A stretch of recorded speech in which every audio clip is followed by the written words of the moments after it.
Welcome, everybody. Thank you for coming to the second annual Faculty Senate Committee on Sustainability's Town Hall. This year, we're talking about the campus community discussion and how to incorporate sustainability more into the curriculum. And we have some great panelists today from campus as well as off campus. Over here on the right is Jessica Schreiber. She's actually a self-proclaimed trash nerd, which I loved. Love that part of your bio. She has an education in both biology and education and has a master's degree in climate and society from Columbia University. She also helped launch, by working with the New York City Department of Sanitation, the Refashion New York City, which is a residential clothing reuse program which has recycled over 6 million pounds of clothing. I'm sure you guys have seen them around the city. And now she's working with and created Fab Scrap. Fab Scrap works with different clothing brands, fashion designers, costume designers, cutting rooms, tailors, everyone with excess fabric, and to take excess textile waste and collect the remnants, recycle them, share them with other designers, help businesses comply with the law through that process. So we're excited to have her here today. We also, like I said, have 3 professors from the community that talking about how they implement sustainability in the classroom. Asta Skocir, professor in Skocir, sorry. I asked her how to pronounce her name like 3 times. Professor in fashion design knitwear, talking also from the same aspect as Jessica, and then Amy Lemmon and Dr. Artie Kopelman. Professor Lemmon from the professor and chairperson in the English department and a poet today is here with Dr. Artie Kopelman to talk about their work in climate change on campus as well. So excited to have you guys.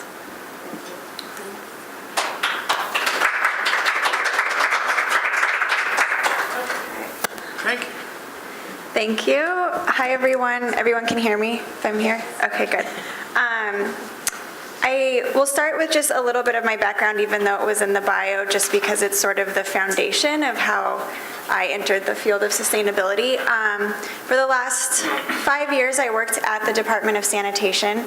I was running the city's clothing recycling program, Refashion NYC, and I also helped the city pilot the first ever curbside collection of clothing for recycling. So to neighborhoods in Bronx, Brooklyn, Queens, and Staten Island, we sent out pink bags, and you could fill that with clothing and set it out at the curb just like you would bottles and cans, and we'd pick it up and bring it to Goodwill. So that was the first time that had ever been piloted in the city. We collected about 150 tons of clothing in 1 week.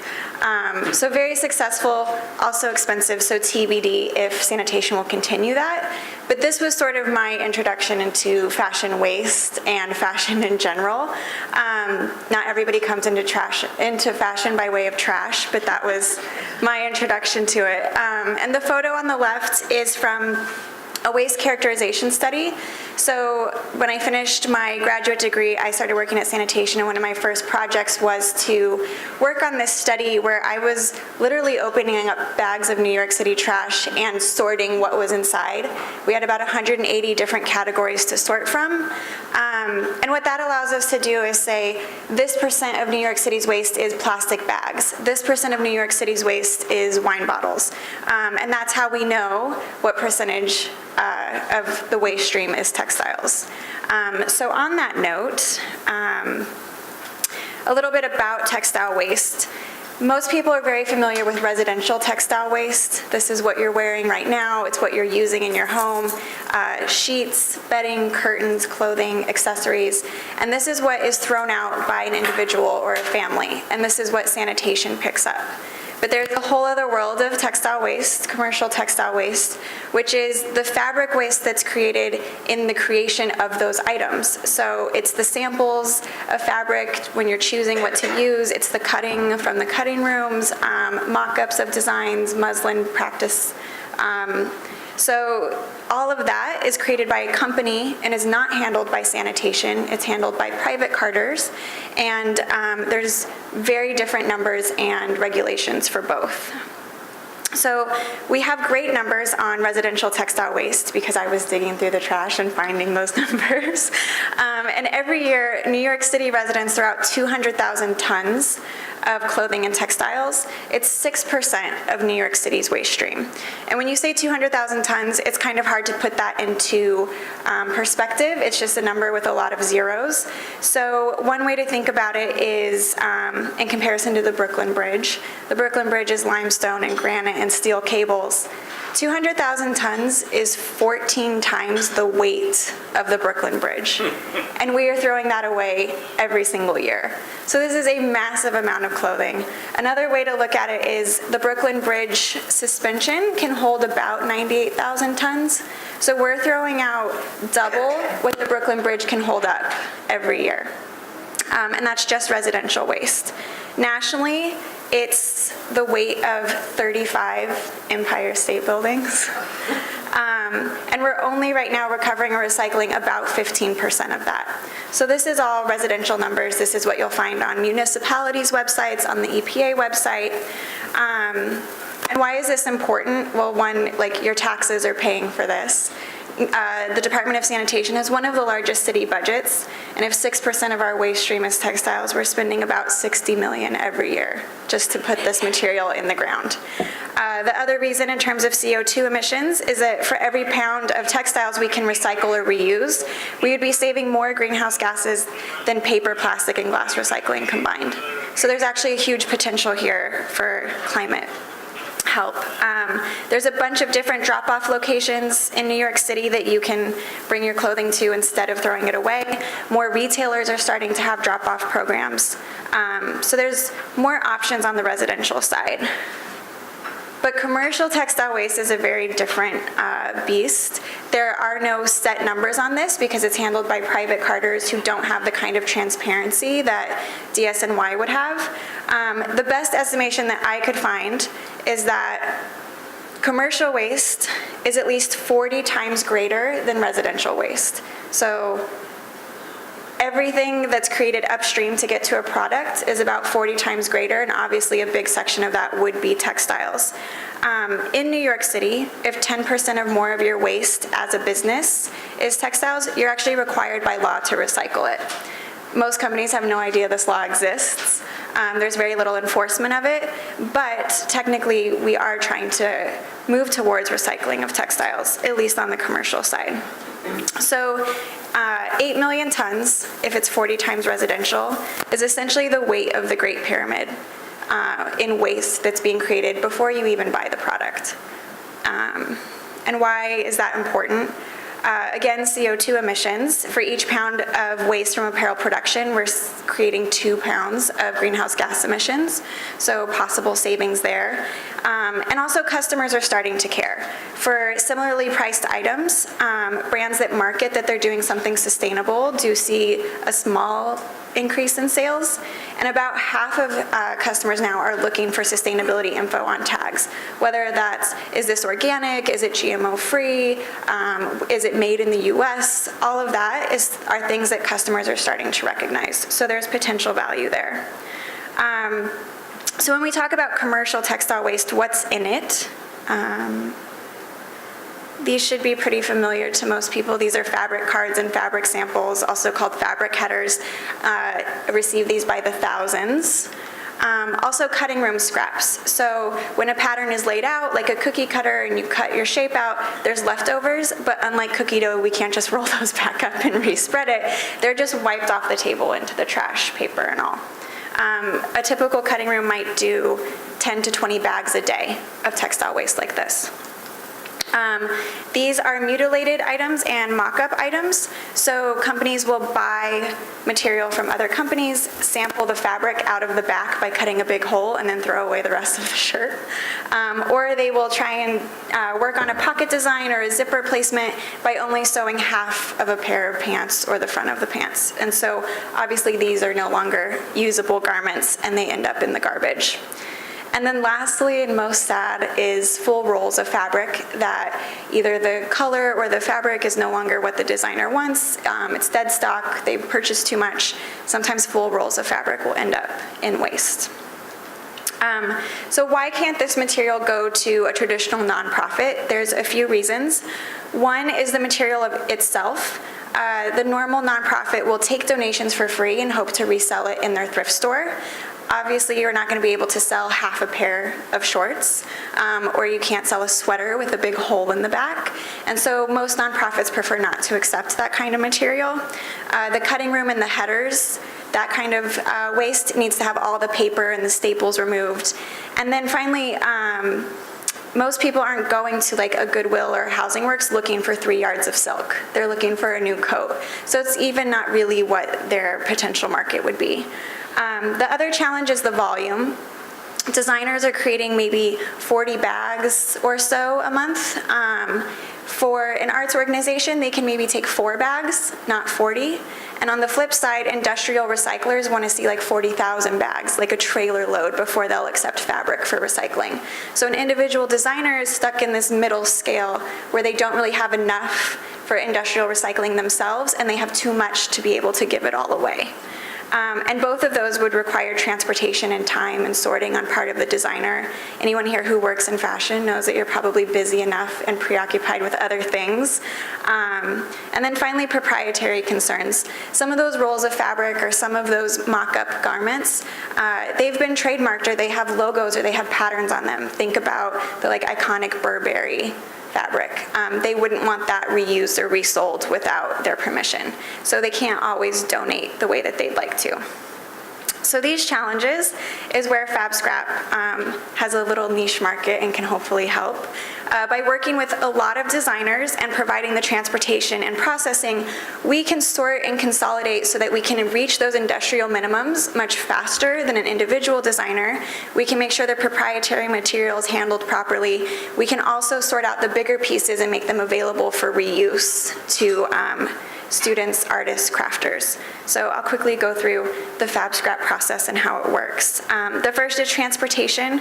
We'll drop off bags. Designers fill the bags with whatever fabric waste they have. They call or email us, and we come and pick it up at a date and time convenient for them. So these are the bags.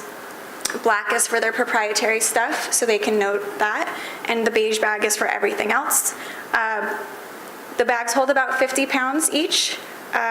This is me on the truck just yesterday doing pickups around the city. So you can see the bags get really full. They hold about 50 pounds, and there's also a few rolls behind me there. And yeah, it's still me on the truck doing the pickups. And then the processing. So we take it to our warehouse in Jamaica, where we're going to remove all of the paper, the headers, the stickers, the staples, the pins, hardware like buttons and zippers. And then we'll also do a sort for recycling and downcycling. So we just cut across the header. Interestingly, about a third of the weight we get is paper, which would be interesting for the mills to know. If they use stickers instead of headers, they'd save a third of their shipping costs. But these are zippers and buttons that are removed from some of the mock-up items. And this is where there's a lot of opportunity. I have volunteers who help sort, and anyone who comes to help sort can keep whatever fabric they find that they like for free. So I have volunteer sessions. People come in and help sort. It's really easy to do, and our sessions are actually full through April. So very popular to come help. And so then we are able to consolidate and store and get things ready for other markets. This is a fabric baler, which is how we ship stuff to industrial recycling. This is what a trailer load of bales would look like. And then we'll also store some of the nicer pieces and bigger pieces for reuse. This is our current reuse room, which volunteers and shoppers basically can come and pick whatever they want for free. Along the bottom is trims and leathers, and then everything else is organized by color. So some of the end uses, the majority of what we do will get downcycled into shoddy. There's a little bit of fiber-to-fiber recycling, and then as much as possible, we want to upcycle and reuse and resale. So downcycling is everything that we get except for leather and spandex, and it's shredded, basically pulls apart the fibers. The reason we can't use spandex is because when you pull spandex repeatedly, it melts and destroys everything, but every other fiber is fine, pulls apart, and then it's basically felted back into various items. So this is the lining of a couch. This is the waste nerd in me. I just took this picture on the street because I saw shoddy and got excited. This is the liner of a couch. This is particularly denim, but it is used in interior insulation.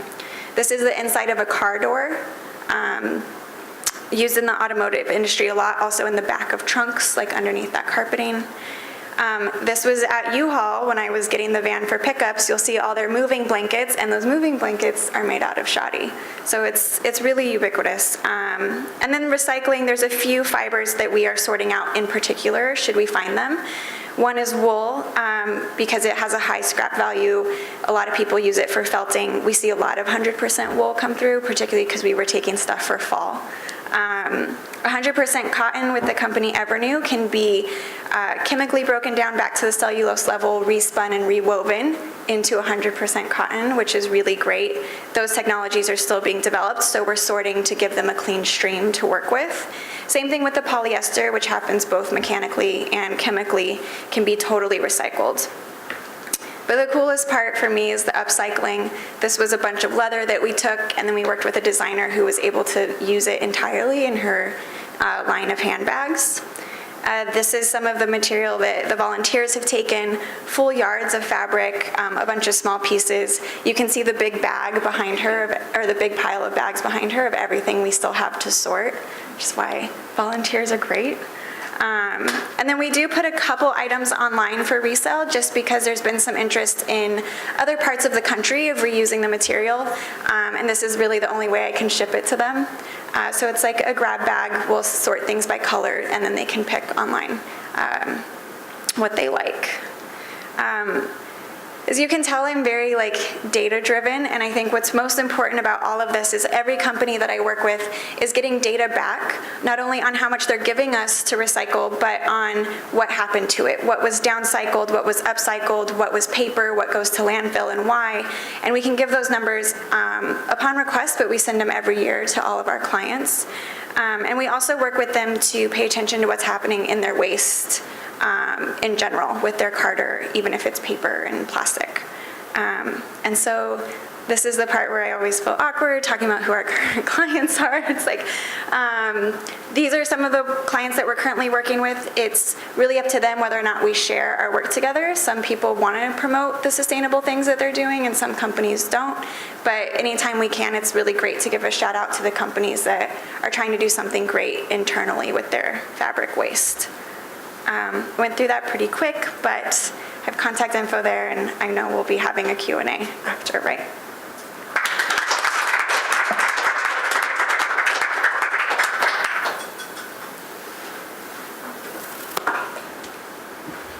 Can I say something? In this day and age of hearing lots of really horrible stuff that's going on, this is good.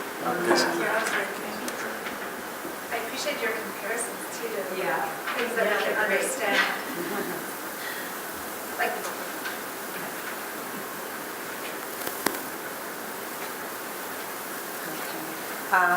So Suzanne and Anne, thank you for including me as part of this town hall. It's a really important conversation. So I'm going to take this sustainability in the classroom and upcycling materials from a different perspective.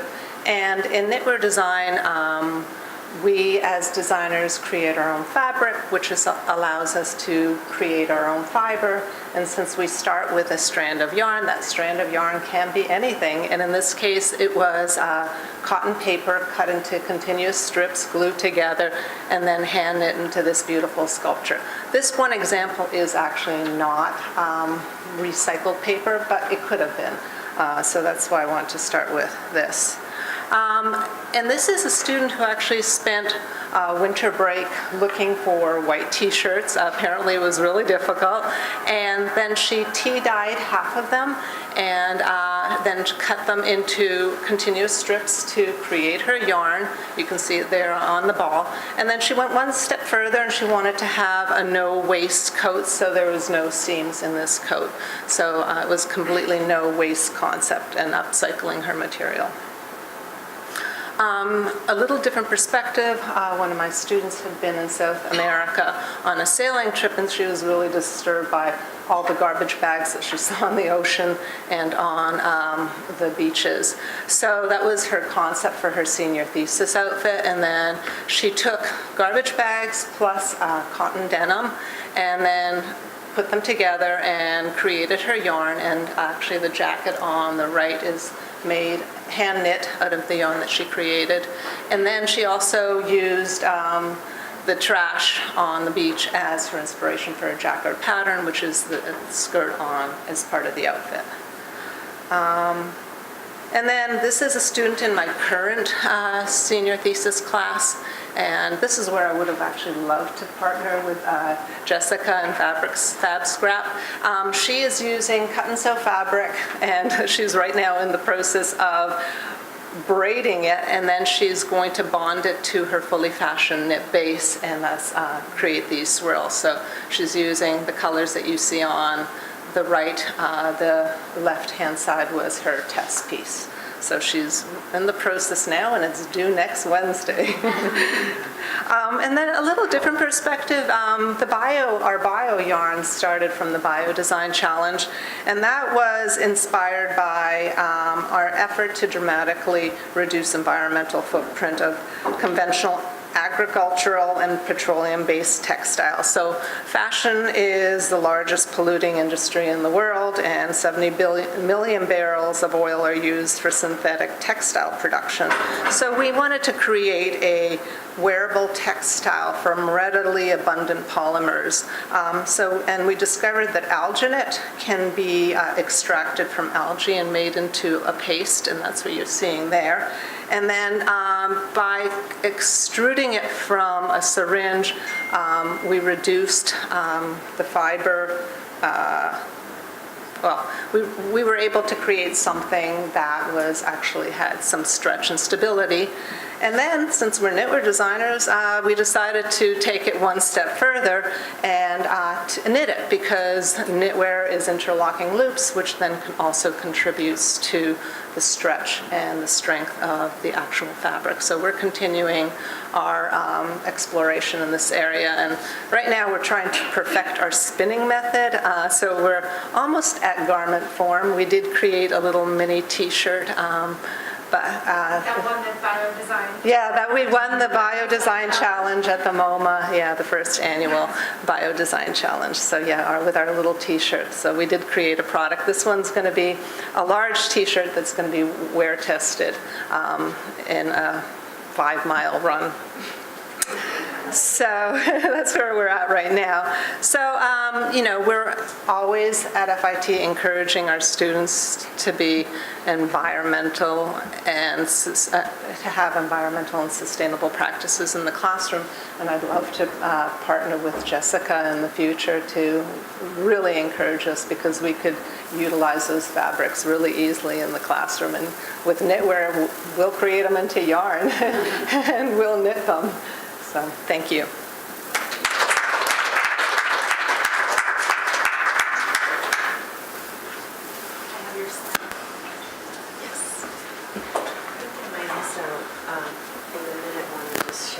Website, kind of like just like a little tiny clip of the video, but I want to talk first. Is it okay if we talk at the table? Standing up right now. We're the liberal arts people. We're casual. No.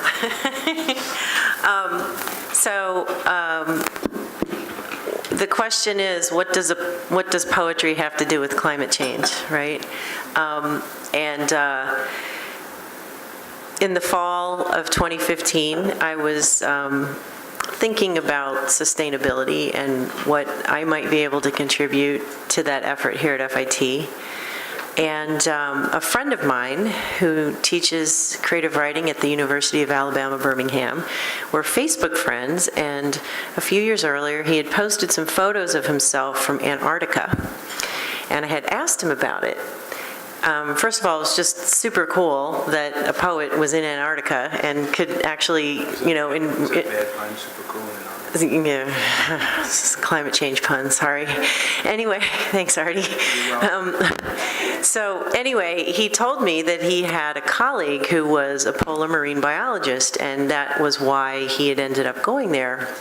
And we further discussed it, and I, again, in the fall of 2015, I was thinking, well, what can I do to show how the science can be put into words in a creative way? And Adam told me that he and James McClintock, the colleague, had done a lot of collaboration when Jim was doing 2 books.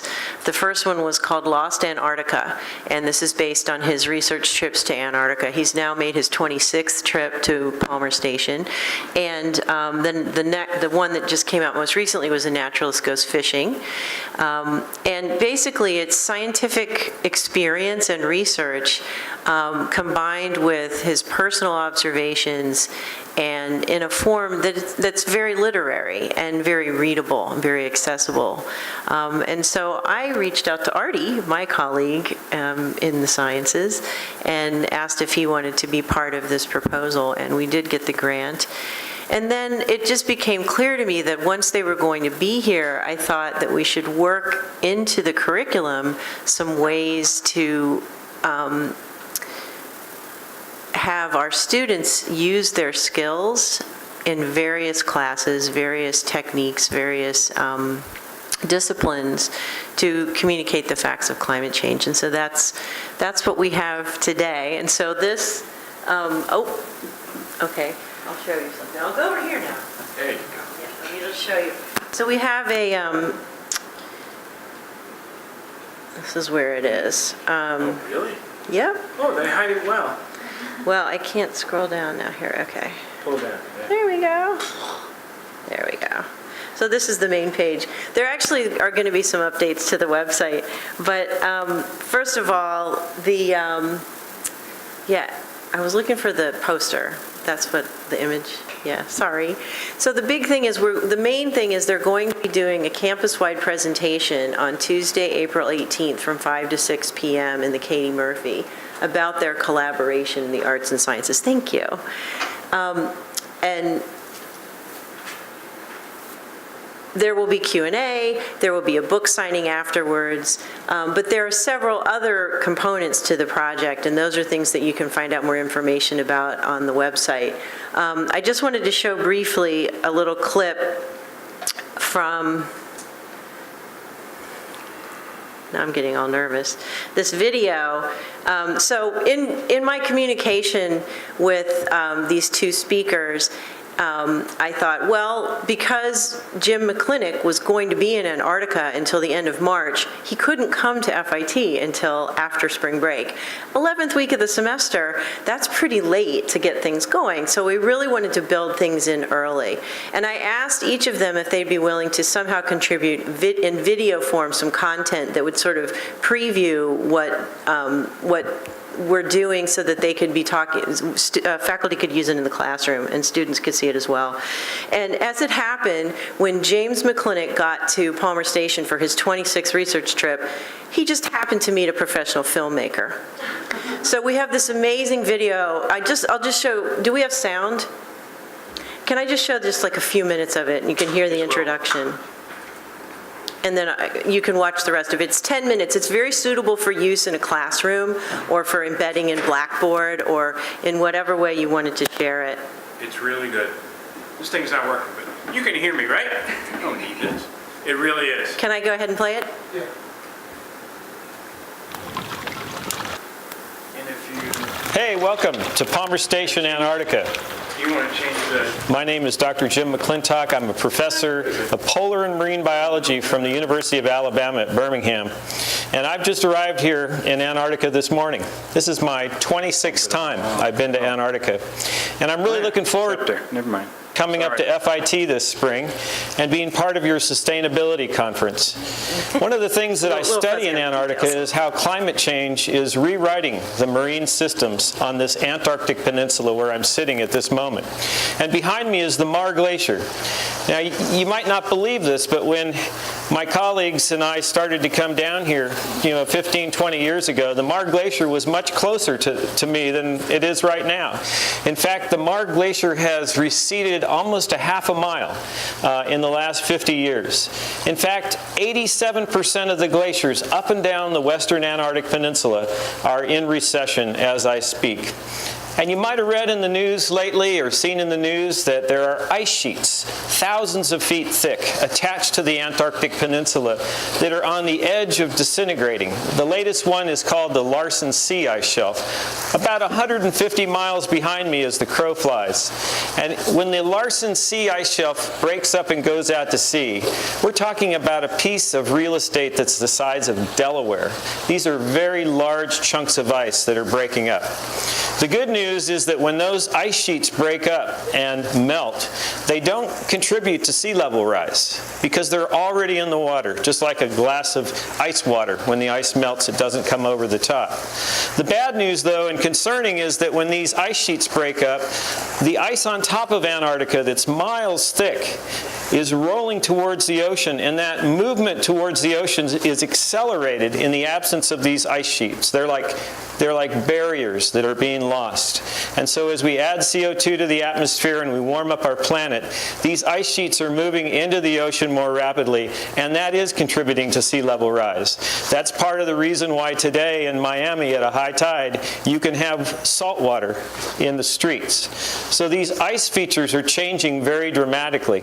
In fact, the other ice feature that I haven't mentioned is the annual sea ice that surrounds Antarctica.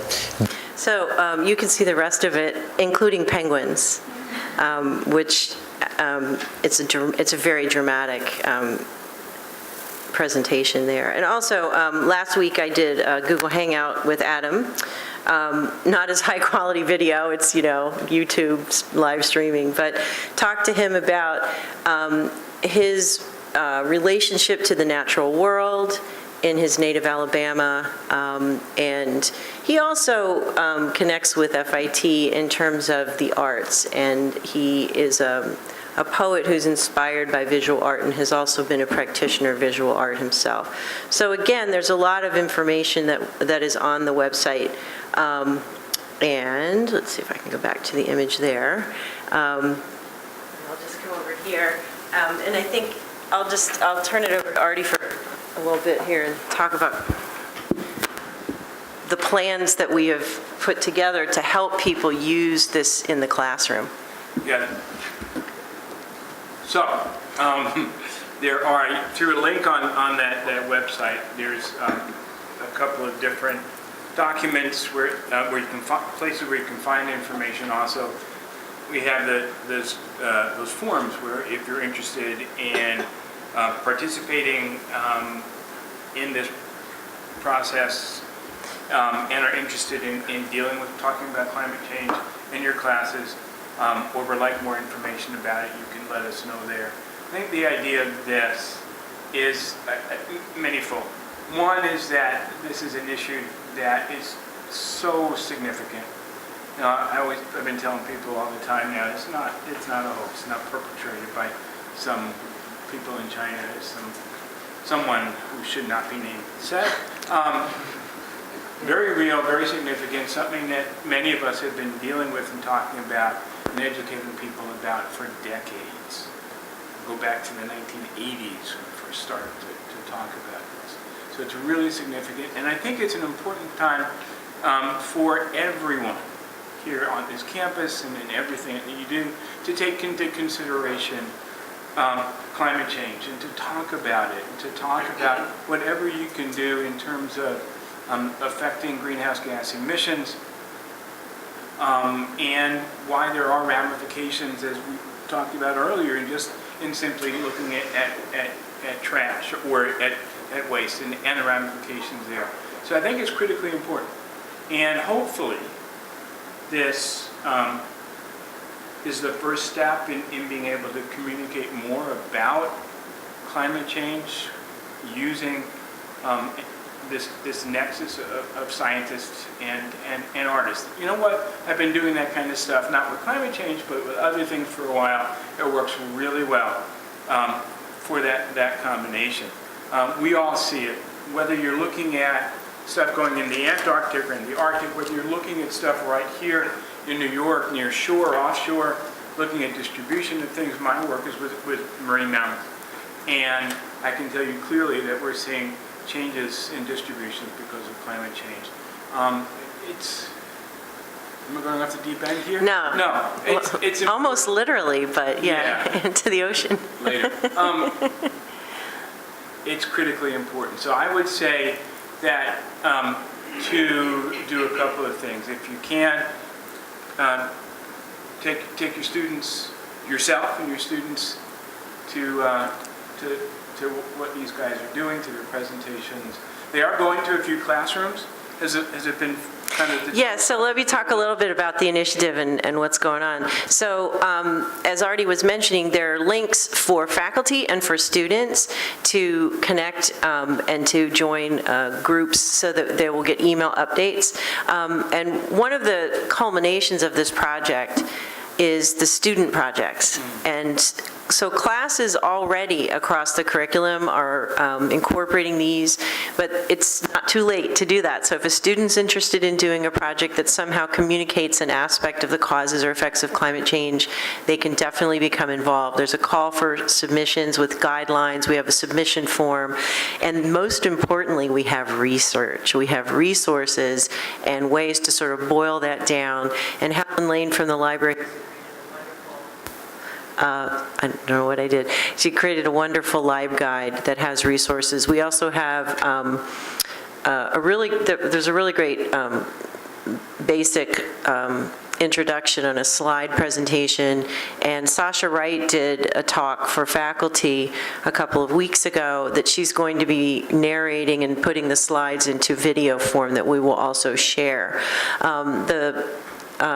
The projects will be submitted at the end of the semester, and then we have space in the Feldman lobby for an exhibition in the fall of 2017. So again, any faculty who would like to get involved in that, and any students who would like to do that, please join us. We're trying, I co-teach a course with Keith Ellenbogen on ecology and photography.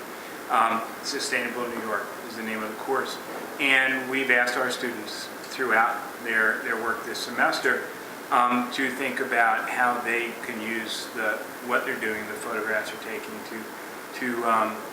to communicate about climate change, whether it's the causes, the effects, or anything in between.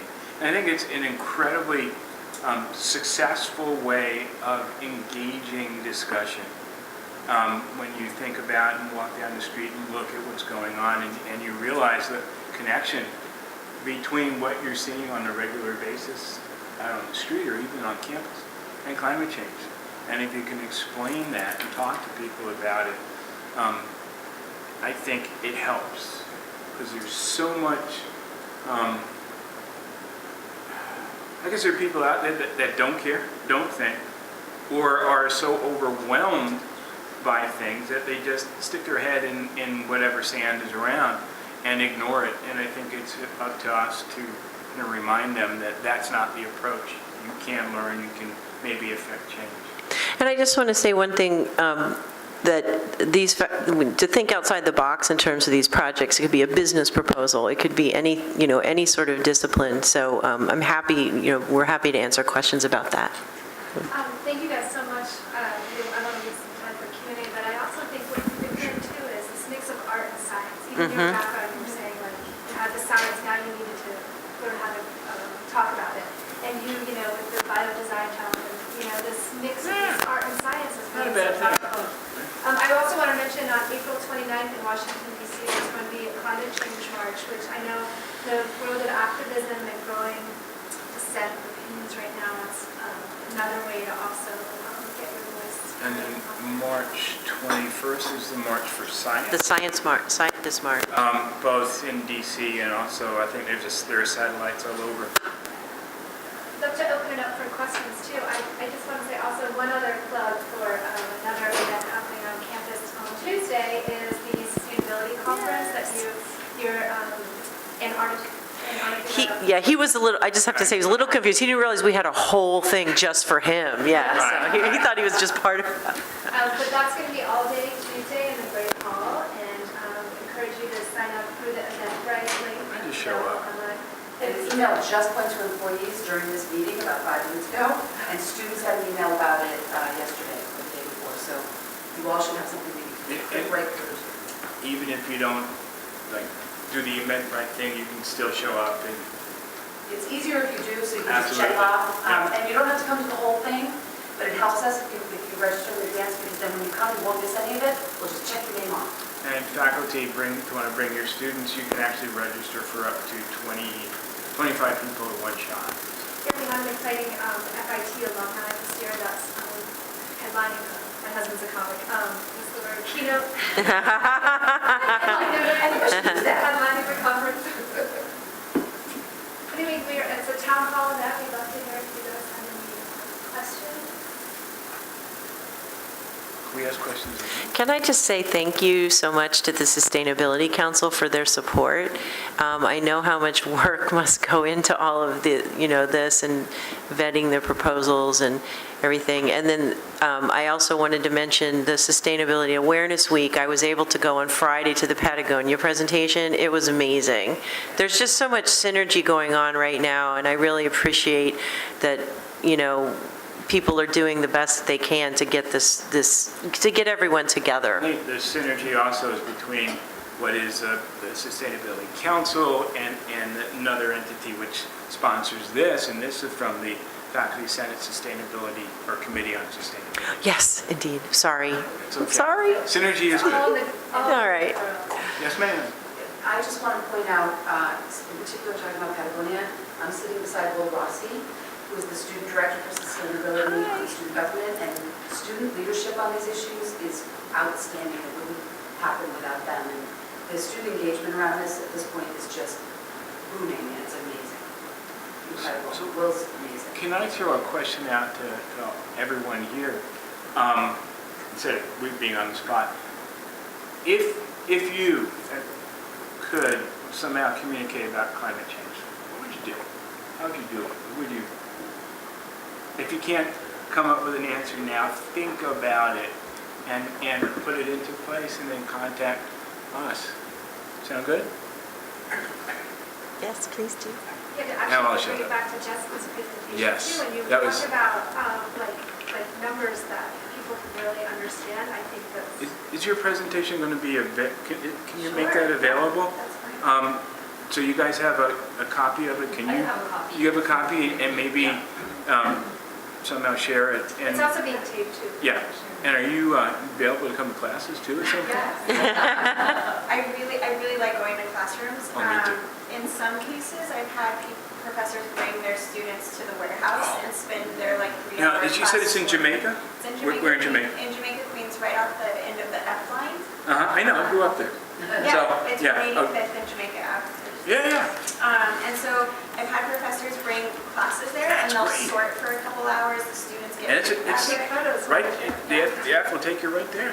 Yeah, and then I also have come to classrooms to speak and then had teachers offer extra credit for people who came This to might be volunteer. something for So a few sustainable. different ways to get students out to the warehouse, which is great, bringing them there because they get to see the volume, and I think just being in front of it is really educational. For the students, it's the free fabric, but also it's a little bit of trend forecasting because we're working with some really major brands, and you're seeing what they're about to throw out while they're prepping for the next season. Can you all turn on your mic so the film can get it? Mine died. Yeah, none of these. They kind of go in and out a little bit. Yeah, mine Is gave it the up. battery? I broke it. Huh? Got it? Is that better? Okay. If the green light is on, it's working. Yeah, so there's both trend forecasting, seeing the volume and talking about waste, and then the opportunity for free fabric, talking about upcycling, and just seeing what would have been in the trash is like a good educational moment. So either way is fine. Maybe for the next sustainability awareness. We do get yarn and trim. Depends on, obviously our inventory is constantly in flux because we're always picking up stuff and volunteers are always taking stuff, but we do get yarns and trims. I wasn't accepting that at first, but there's been so many requests for it that we now take yarns and trims. A lot of leather, which goes very fast, mind you, even the small pieces, but we do get a lot of leather. Recently, I think because people are planning for fall, we've gotten a ton of fur. Very weird furs like neon orange and like bright blue furs, but we're getting a lot of fur right now too. Yeah. I was wondering what companies can do with the annual report that we give them? Yeah. So there is, this goes a little bit into the way the company works, is we are a nonprofit. We're a 501c3 charitable organization, but there is a service cost for pickup. This isn't a donation so much as this is a service that we're providing, and so there's a service fee of $35 a bag, but that service fee is tax deductible, like that's your donation. And then for that service, part of the service is the numbers that you get back. First, I think companies just have never quantified this. If you ask a company how much, like how many headers are you throwing away, they would have no idea. So Each of those headers was like $500. yeah. And so first, it's just good for them internally to see the volume of and the breakdown of what's in their waste. Past that, besides just the knowledge for themselves, but then they can take it for cost saving changes. Maybe it's ordering less from the mills, maybe it's working on the mock-up procedure and not making quite so many versions of the same pair of pants. And then it can also theoretically be used in public reports of sustainability or sustainability goals and metrics. The way that we're set up with the service fee is very much on a pay-as-you-throw model, which I think is something I learned from sanitation. Because there's this charge for service, the incentive then is to create less waste because then you pay less. And so the best case scenario is FABSCRAP goes out of business, right? Like every nonprofit wants their nonprofit to no longer be needed. And so that was really the thought process behind the pay-as-you-throw version. And then in the future, these numbers could also be used for EPR legislation. So EPR stands for Extended Producer Responsibility, and it's legislation that goes into effect that makes manufacturers responsible for the end life of their creations. And this is already happening for e-waste. In New York State, manufacturers of e-waste have to recycle what they're bringing into the state, or at least fund the recycling. And so these numbers can theoretically be used in preparation for any kind of legislation that might happen around EPR, where producers of materials become more responsible for their end life. All of the numbers basically are forward-thinking things, like how can we reduce these numbers, how can we be more responsible for it, how can we make changes. How long have you been operational? We launched in June last year. So you established yourself really well in a very short amount of time. And what's your growth right now? Is the word spreading? Are companies contacting you, or are you still actively reaching out, trying to recruit new? So I've heard that this is how a lot of businesses start. I started researching this while I was still at sanitation. What was happening was about once a week, a designer would contact us asking about the refashion program, asking if they could use that program for their commercial waste, which they couldn't. And so they said, well, then what do I do? And the answer was nothing, like there's no option. And it was breaking my heart to say that, because here's a company that's really looking to do something right, and there's no infrastructure for them to do it. And so all of those brands, there were about 30 who had contacted us. I pulled them into a room and said, let's quantify it, let's talk about it, like what form is it in, what's the fiber, what's the volume, and what's the timeline for creation. And that working group that was established essentially became some of FABSCRAP's first clients when I left. And then I had the bonus of pitching this idea on a TV show where I got a little bit of exposure there, and some pretty high-profile board members who work in the industry who have also been able to send other businesses my way. Anybody here knows, though, like I think word of mouth is the best. And people in the fashion industry talk, and as soon as one sustainability coordinator at a large company knows about this, I get contacted by a couple of their friends. So I haven't done a ton of active recruiting. I'm having trouble just keeping up with demand at the moment, which is not a complaint at all. No complaints there. I like your model that you expect the demand ultimately at some point to disappear. Yeah. I think that's Yeah. Volunteering hours, so we have scheduled on the weekends or only weekends? Our volunteer hours are every Friday, and they're 3-hour shifts, so we do 9 to noon or 1 to 4. But brand new, just up, our weekend hours starting in May. We'll have one Saturday a month where we're open for volunteers as well. Just because there's a lot of demand. And since it's still just me, I'm only willing to give up one Saturday a month. But hopefully as we grow, we'll be open on weekends too, both for shopping and for volunteers. It usually works out, it's like 30-minute tour, 2 hours of sorting, and then 30 minutes of shopping. So it's not a bad way to spend a morning or an afternoon. It'll be interesting to see if we can incorporate it here. What happens to the waste that's generated here? Yeah, I guess. It was, some's collected for composting, but yeah. Yeah, I was going to say, isn't there? Yeah, A group of 2 other students are currently working on a CPIE commitment about diverting textile waste from our campus. And scrap would be one of those pillars. Yeah. I would love to take fabric scraps from here, and then working out the service fee is basically, I'm happy to like subsidize that if there's a consistent flow of volunteer help from FIT students.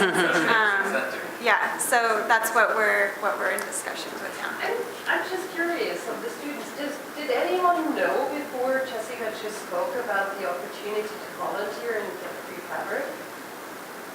Because I think we just need to spread the word about that. Yeah. This is really interesting. I think the concept is really interesting for our students, but also the fact that you get free fabrics, Yeah. and well, we And should it's just start spreading the word. Pretty high quality stuff as well.